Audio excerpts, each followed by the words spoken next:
Hello friends, मैं भी आपका फिर से स्वागत करती हूँ कॉमर्स के लेसन प्लान बनाने में। अगर अभी तक जितने मैंने लेसन प्लान आपको बताए हैं वो आपको समझ में आ रहे हैं और आपको पसंद आ रहे हैं तो प्लीज़ मेरे चैनल को लाइक और सब्सक्राइब कीजिएगा। आज हम कॉमर्स का लेसन प्लान बनाएंगे भारतीय रिजर्व बैंक पे। ठीक है, तो आज हम लेसन प्लान में सबसे पहले डालेंगे लेसन प्लान का नंबर, डेट, क्लास आप डालेंगे 6 to 12 में कोई सी भी क्लास डाल सकते हैं। सब्जेक्ट आपका हो जाएगा वाणिज्य। टॉपिक है आपका भारतीय रिजर्व बैंक। पीरियड आप डाल सकते हैं 3rd 4th, जो इस पीरियड में आप पढ़ा रहे हैं। टाइम ड्यूरेशन आपकी 35 मिनट्स की होगी। विद्यालय का नाम यानी स्कूल का नाम आप डालेंगे जिस स्कूल में आप टीचिंग करते हैं। सामान्य उद्देश्य में सबसे पहला उद्देश्य आपका है वाणिज्य विषय के प्रति जागरूक बनाना, छात्रों को वाणिज्य विषय का दैनिक जीवन में महत्व बताना, छात्रों की रचनात्मक बुद्धि का विकास करना, छात्रों की मानसिक शक्ति का विकास करना, छात्रों की अवलोकन शक्ति का विकास करना, छात्रों की वाणिज्य शास्त्र के प्रति आकर्षित करना। ये सामान्य उद्देश्य के लगभग 6 पॉइंट हैं। उसके बाद आप डालेंगे विशिष्ट उद्देश्य। विशिष्ट उद्देश्य को ज्ञान, अवबोध, अनुप्रयोग, कौशल और रुचि में बांटेंगे। ज्ञान में आप डालेंगे पहला पॉइंट, छात्र भारतीय रिजर्व बैंक के बारे में प्रत्यस्मरण कर सकेंगे। सेकंड पॉइंट है छात्र भारतीय रिजर्व बैंक के बारे में प्रत्यभिज्ञान कर सकेंगे। अवबोध में आप डालेंगे छात्र भारतीय रिजर्व बैंक के बारे में वर्णन कर सकेंगे। सेकंड है छात्र बैंकों के प्रकारों की तुलना कर सकेंगे। अनुप्रयोग में आप पहला पॉइंट डालेंगे छात्र भारतीय रिजर्व बैंक को विश्लेषण कर सकेंगे। छात्र भारतीय रिजर्व बैंक को सुनिश्चित कर सकेंगे।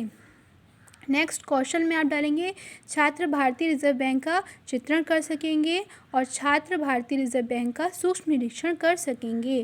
फिर आप डालेंगे रुचि, छात्र भारतीय रिजर्व बैंक ऑफ इंडिया के अध्ययन में रुचि लेंगे। और सेकंड पॉइंट आप डालेंगे छात्र भारतीय रिजर्व बैंक ऑफ इंडिया की जानकारी प्राप्त करेंगे। उसके बाद आप डालेंगे सहायक सामग्री। सहायक सामग्री में चौक, डस्टर, पॉइंटर, शार्पनर व अन्य सहायक सामग्री, मॉडल जैसे आप कुछ भी यूज़ करते हैं वो डाल सकते हैं। विधियाँ आपकी आ जाएंगी प्रश्नोत्तर और व्याख्यान विधि। पूर्व ज्ञान में डालेंगे छात्र भारतीय रिजर्व बैंक ऑफ इंडिया के बारे में सामान्य जानकारी रखते हैं। उसके बाद आप लेसन प्लान का फॉर्मेट बनाएंगे। लेसन प्लान का फॉर्मेट मैंने आपको पहले ही बताया था। पाठ्य वस्तु, उद्देश्यों का विशिष्टीकरण, शिक्षक कथन व क्रिया, छात्र क्रिया, शिक्षण विधि, शामपट कार्य और मूल्यांकन, ये आपका हो जाएगा लेसन प्लान का फॉर्मेट। सबसे पहले आप इसमें डालेंगे पूर्व ज्ञान से प्रश्न पूछकर नवीन ज्ञान से संबंध स्थापित करना। पहले आपका होगा प्रस्तावना प्रश्न। प्रस्तावना प्रश्न का उद्देश्य क्या है? पूर्व ज्ञान से प्रश्न पूछकर नवीन ज्ञान से संबंध स्थापित करना। उसके बाद आप डालेंगे पहला प्रस्तावना प्रश्न में सभी लोग अपनी धनराशि की को सुरक्षित कहाँ पर रखते हैं? छात्र क्रिया में डालेंगे सभी लोग अपनी धनराशि को बैंक में सुरक्षित रखते हैं। प्रश्न उत्तर आप बच्चों से कर रहे हैं तो शिक्षण विधि कौन सी आ जाएगी? आपके प्रश्न उत्तर विधि। सेकंड है आपका बैंक नकद जमा के अतिरिक्त और क्या क्या कार्य करती है? छात्र क्रिया बताएगी बैंक नकद जमा के अतिरिक्त उधार देना और चेक का भुगतान करती है। तीसरा क्वेश्चन है आपका चेक का भुगतान बैंक द्वारा क्यों किया जाता है? बच्चे उत्तर देंगे चेक का भुगतान बैंक द्वारा ज़्यादा से ज़्यादा नकद का प्रवाह रोकने के लिए किया जाता है। मतलब नकद भुगतान या नकद जमा, जो भी आप नकद लेन देन करते हो उसके रोक के लिए चेक का भुगतान किया जाता है। चौथा क्वेश्चन है आपका नकद प्रवाह को नियंत्रित कैसे कौन करता है? सभी छात्र निरुत्तर हो जाएंगे। ये आपका हो जाएगा समस्यात्मक प्रश्न। ये आपका हो गया समस्यात्मक प्रश्न। उसके बाद आप डालेंगे उद्देश्य कथन। उद्देश्य कथन का क्या उद्देश्य है? आपका छात्रों को विषय वस्तु से अवगत कराना। जो भी आप पढ़ा रहे हैं उसका क्या उद्देश्य है वो आप उद्देश्यों के विशिष्टीकरण में लिखेंगे। छात्रों को विषय वस्तु से अवगत कराना। उद्देश्य कथन में आप डालेंगे छात्रों, आज हम प्रस्तुत पाठ में भारतीय रिजर्व बैंक ऑफ इंडिया यानी आरबीआई के बारे में अध्ययन करेंगे। छात्र क्रिया क्या होगी? सभी छात्र ध्यानपूर्वक सुनेंगे। जब आप बता रहे होंगे सभी छात्र आपकी बात ध्यानपूर्वक सुनेंगे। शिक्षण विधि कौन सी आ जाएगी आपकी यहाँ पर?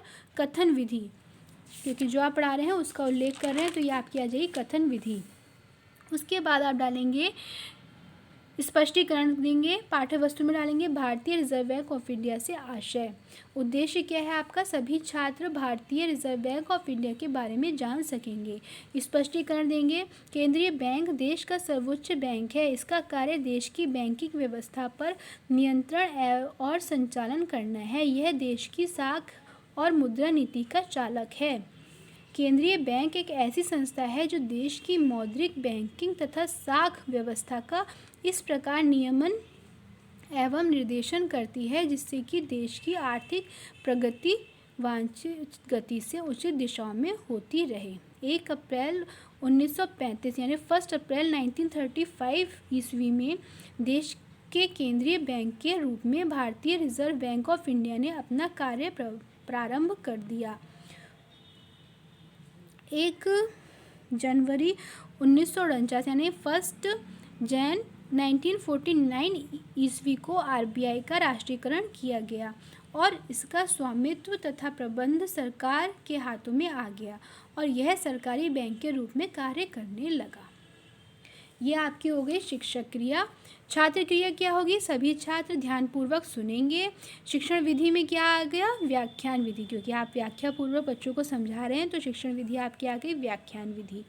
उसके बाद मूल्यांकन में आप मूल्यांकन प्रश्न पूछेंगे बच्चों को जो आपने पढ़ाया है। क्वेश्चन आपका है देश का सर्वोच्च बैंक कौन सा है? पहला क्वेश्चन है आपका देश का सर्वोच्च बैंक कौन सा है।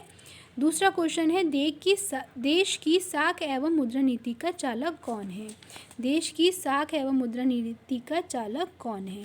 उसके बाद आपका नेक्स्ट आया है विकासात्मक प्रश्न। विकासात्मक प्रश्न पूछने का उद्देश्य क्या है? छात्रों में बोध, तर्क एवं निर्णय शक्ति का विकास होगा। पहला आपका विकासात्मक प्रश्न क्या है? आरबीआई का फुल फॉर्म क्या है? आरबीआई की full form reserve bank of India है। रिजर्व बैंक ऑफ इंडिया कौन सा बैंक है? छात्र उत्तर देंगे भारतीय रिजर्व बैंक ऑफ इंडिया देश का केंद्रीय बैंक है। तीसरा क्वेश्चन है आपका बैंक नोट पर कौन हस्ताक्षर करता है? छात्र उत्तर देंगे बैंक नोट पर आरबीआई के गवर्नर हस्ताक्षर करता है। चौथा क्वेश्चन है आपका कौन सी संस्था भारत के सभी बैंकों का नियंत्रण रखती है? सभी छात्र निरुत्तर। यह आपका हो गया समस्यात्मक प्रश्न। जब बच्चों से आप प्रश्न उत्तर कर रहे हैं तो आपकी हो जाएगी यहाँ पर प्रश्नोत्तर विधि, और जब बच्चों से आप प्रश्न पूछेंगे जिसका उत्तर बच्चे नहीं दे पाएंगे वो आपका हो जाएगा समस्यात्मक प्रश्न। मैंने आपको पहले बताया था कि जब आप बच्चों से प्रश्न पूछते हैं तो मिनिमम 3 प्रश्न होने ज़रूरी होते हैं। चौथे या 5वें प्रश्न पर बच्चों को अटकना होता है या आप ऐसा क्वेश्चन पूछें बच्चों से जिसका उत्तर बच्चे नहीं दे पाएँ और अपने टॉपिक का आप स्टार्ट कर सकेंगे। तो आपका जब यहाँ पे समस्यात्मक प्रश्न आ गया तो आप अपना टॉपिक स्टार्ट करेंगे रिजर्व बैंक के कार्य।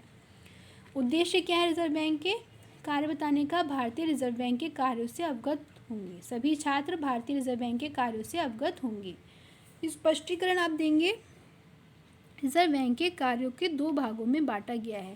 पहला केंद्रीय बैंकिंग संबंधी कार्य कौन कौन से हैं? पत्र मुद्रा का निर्गमन, सरकार का पत्र मुद्रा का निर्गमन, सरकार का बैंक, बैंकों का बैंक, साख का नियंत्रण, कृषि साख की व्यवस्था, विदेशी विनिमय नियंत्रण। ये आपके केंद्रीय बैंकिंग संबंधी कार्य हो गए। सेकंड है आपका सामान्य बैंकिंग संबंधी कार्य, जमाएं प्राप्त करना, अल्प अवधि का ऋण देना, विनिमय बिलों का क्रय विक्रय करना, कृषि बिलों का क्रय विक्रय करना, सोने चांदी का क्रय विक्रय करना, अन्य कार्य। ये आपके हो गए सामान्य बैंकिंग संबंधी कार्य। छात्र क्रिया क्या होगी? जब आप स्पष्टीकरण देंगे सभी छात्र ध्यानपूर्वक सुनेंगे। और विधि कौन सी आ जाएगी? व्याख्यान विधि, क्योंकि आप व्याख्यापूर्वक बच्चों को बता रहे हैं तो शिक्षण विधि क्या आ जाएगी? व्याख्यान विधि। उसके बाद आप सबसे पहले क्या करेंगे? रिजर्व बैंक ऑफ इंडिया का प्रबंधन एवं संगठन। छात्र रिजर्व बैंक ऑफ इंडिया के संगठन एवं प्रबंधन के बारे में जान सकेंगे। ये आपका हो गया उद्देश्यों का विशिष्टीकरण। शिक्षक क्रिया क्या है आपकी? स्पष्टीकरण आप देंगे। रिजर्व बैंक ऑफ इंडिया का प्रबंधन 20 सदस्य वाले एक केंद्रीय संचालक मंडल के द्वारा संचालित होता है। रिजर्व बैंक ऑफ इंडिया का प्रबंधन 20 सदस्यों वाले एक केंद्रीय संचालक मंडल के द्वारा संचालित होता है, जिसका विवरण निम्न प्रकार से है। पहला, एक गवर्नर होता है, 4 डिप्टी गवर्नर जो सरकार द्वारा नियुक्त होते हैं। एक गवर्नर एवं 4 डिप्टी गवर्नर जो सरकार द्वारा नियुक्त पूर्णकालिक अधिकारी होते हैं। 10 केंद्रीय सरकार द्वारा मनोनीत संचालक होते हैं। 4 संधानीय बोर्ड द्वारा चुने गए संचालक एवं एक केंद्र सरकार द्वारा मनोनीत सरकारी अधिकारी होता है। प्रायः भारत सरकार का वित्त सचिव ही होता है। इन सभी में गवर्नर सबसे बड़ा होता है। यह आपने स्पष्टीकरण दिया। छात्रों की क्रिया क्या होगी? सभी छात्र ध्यानपूर्वक सुनेंगे। विधि कौन सी आपने यूज़ करी? व्याख्यान विधि, क्योंकि आप व्याख्या पूर्वक बता रहे हैं तो विधि आपकी आ जाएगी व्याख्यान विधि। उसके बाद आप शामपट कार्य बताएंगे। शामपट कार्य के नीचे ब्लैक चार्ट पेपर पे आप इसे शामपट कार्य बताएंगे। सबसे ऊपर आप टॉपिक डालेंगे भारतीय रिजर्व बैंक ऑफ इंडिया। स्थापना कब हुई आपकी? 1 अप्रैल 1935 को।